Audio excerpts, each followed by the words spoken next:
In Google Slides, there's a wide range of line types, connectors, and drawing options to help you organise and illustrate ideas visually. In this video, we'll explore line types like arrows, elbow connectors, and curved connectors, as well as editing features to customise line colours, weights, and endpoints. We'll also look at drawing tools like Curve, Polyline, and Scribble for freehand shapes. Here I have a simple diagram made with text boxes. I want to add some arrows to show that the Google apps are all connected with Google Drive in the middle. Click on the line icon on the toolbar, then the crosshairs will appear instead of the cursor. If you hover near one of the text boxes, some dots will appear on the border, like the one here on the left. These are center points and are there to help you attach lines in the right place. Click on one of the dots, then drag the line to the other box. As you can see, the other box then highlights the center points, allowing you to attach it to the line in the right place. I repeat the same for all 5 boxes.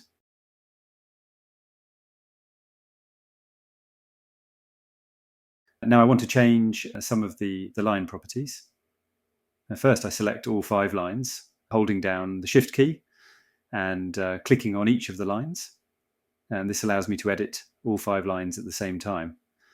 On the toolbar, you'll see the line edit options appear.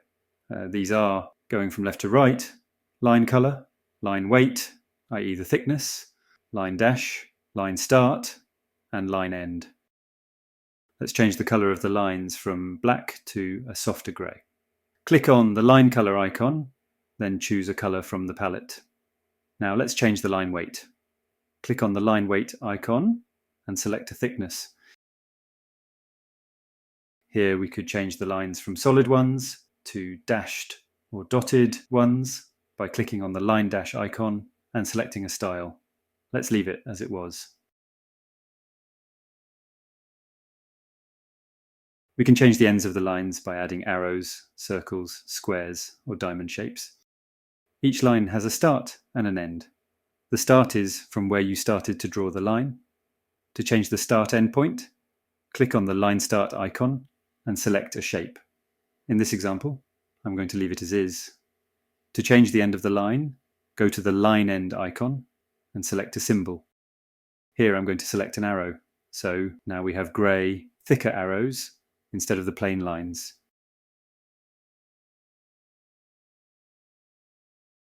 In the previous example, we converted the normal lines into arrows. This time we're going to add arrows directly to our diagram. Here I have a simple procedure and I want to add arrows in between the blocks to show it's a process. Click on the line icon on the toolbar and select arrow. As with the lines example before, when you hover near the text box, the center points appear. Click on the first point and then draw downwards to the next. As you can see, an arrow is drawn connecting the two.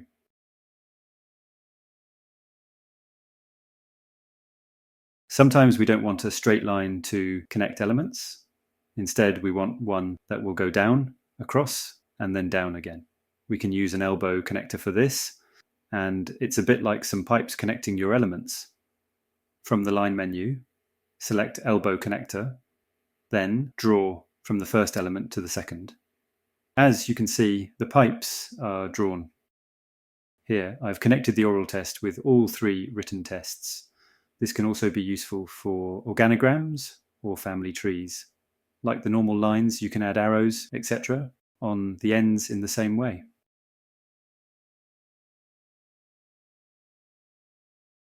The elbow connector uses straight lines.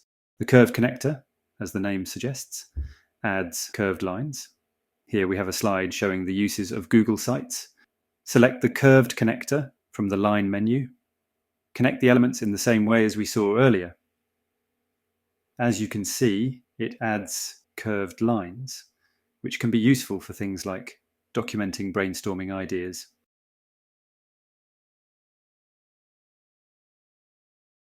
So far, the previous examples have focused more on connecting elements to each other. The next 3 are drawing tools, which allow you to draw shapes and freehand. The first is a curved shape. Select the curve from the line menu. Click on the slide, then move to another point on the slide and click again.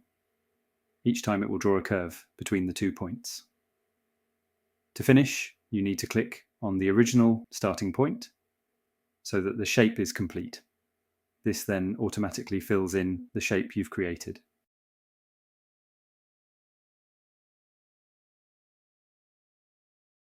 Similar to the previous one, the polyline creates a shape by you setting the points on the slide.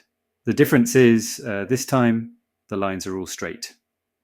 Select the polyline from the Lines menu, click on the slide, and finally on the starting point. This will then fill in your shape.